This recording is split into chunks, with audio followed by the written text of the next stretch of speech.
Hey guys, Urban Bearded Dude here, and today I want to talk to you about development of beard in culture throughout history.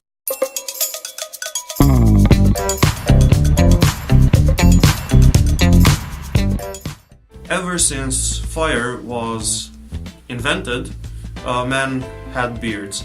That's naturally the prehistoric era when people did not really have tools or knowledge on how to create shapes, create anything basically. That is the era where male were hunters and females were gatherers. So basically males wore beards to protect themselves from cold, to protect themselves and their faces against attacks, because when another male tries to punch a bearded male, at that time the beard would actually soften the punch. Also, they wore beard to intimidate, to show their masculinity and to show their dominance. So that's about it. Next we have Mesopotamia. That is the first record of human race making products for beards, as Mesopotamians believed that their beard is very valuable, for which they obviously took a great deal of care, and they took a lot of time to develop some oils, and they used some other tools to shape their beard, to make it curly and to make it shiny. Then throughout history there was the ancient Egypt, where on most paintings of their pharaohs and basically any, let's say, royalty at that time, you can see all of their faces wearing a golden chin strap. That is because in that time that it was believed that only royalty and very powerful people could actually grow facial hair. And just remember, that is the time when people actually shaved their heads and their eyebrows, so they only let a chin strap, a really small area of their chins, be covered in facial hair. And as for queens, of course, I'm sure you already know, they all wore those golden chin straps. Those were basically mounted using strings or some other tools. Also, pharaohs liked to intertwine woven gold into their beards, so it would look more royally. Next we have ancient Greece. Of course, as I mentioned, I'm pretty sure that all of you saw the picture of King Leonidas from the movie 300, and that part is actually historically true, because Spartans actually took great pride in their beard, and it was actually a punishment for crimes, for desertion, and basically to actually make someone embarrassed. And when someone broke their laws, if it was a man, then they would simply cut off a part of their beard, publicly of course, or shave their entire beard.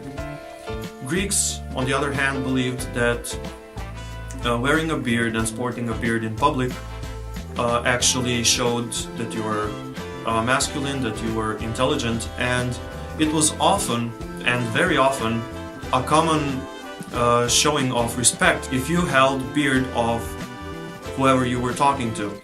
Next we have, well, some of our favorite show, which is Vikings or Nords, as well as German tribes, in which men actually took great pride in wearing their beard, and it was often to show their strength and masculinity.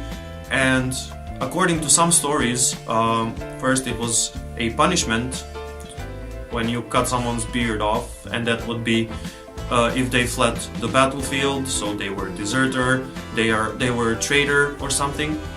And in some other tribes, people usually wouldn't shave until they have killed their first opponent in some battle.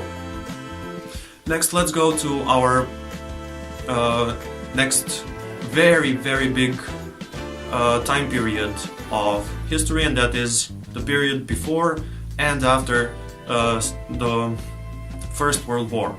Why is this important? That is because at that time there was a really big spike in sailors. So, as you all know, sailors are people in uniforms, and people in uniforms are not really allowed to wear beards. Also, during the war, for soldiers' sake, soldiers are made to actually shave because of their gas masks. And if you didn't know, this is a really fun fact. Gas masks are not allowed to be worn on beards. Simple fact is that gas masks, their own name tells you, but gas masks actually protect your face, your nose, your eyes, and your internal organs for gas, which can be very poisonous or very dangerous if inhaled. And wearing a beard does not really allow for the gas masks to fit properly on top of your face, which on the other hand creates gaps where that gas can actually enter and do a significant amount of damage. Okay, anyways, enough about gas masks. So during the war, a lot of young men and women actually went to war and volunteered to serve their countries.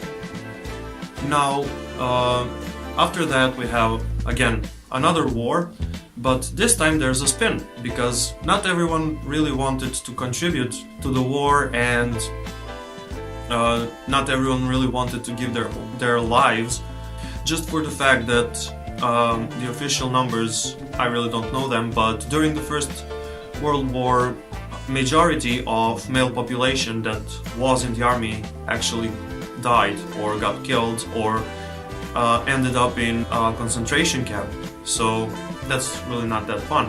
And that is why we have the hippie community, who were rebels who actually sported beards and played rock and roll music and whatnot. But they were a rebellion movement against war in general. So they were children of flowers or children of peace.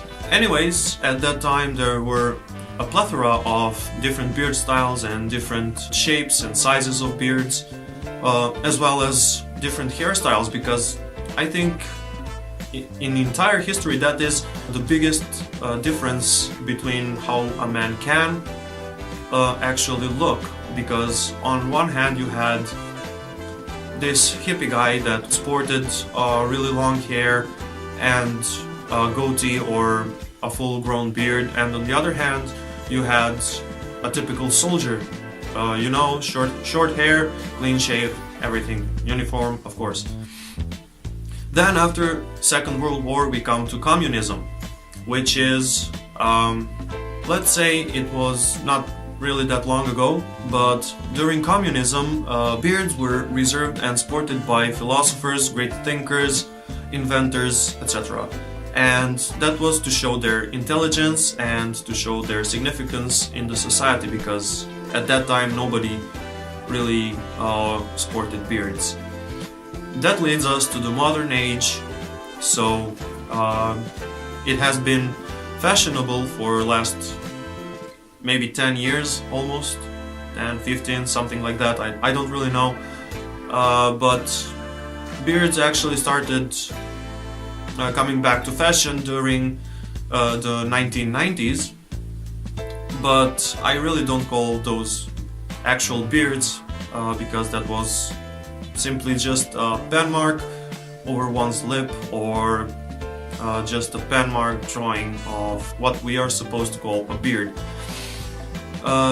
I know of the hipster movement, and I know it started a very long time ago. That is actually what got beards to the mainstream and made them fashionable all over again. So, because of hipsters, we now have a really big choice of how our beards can look like. And that would be all for my today's video, and I hope you had a great time watching. Like, share, subscribe, comments down below, and I'll see you guys next time. Peace.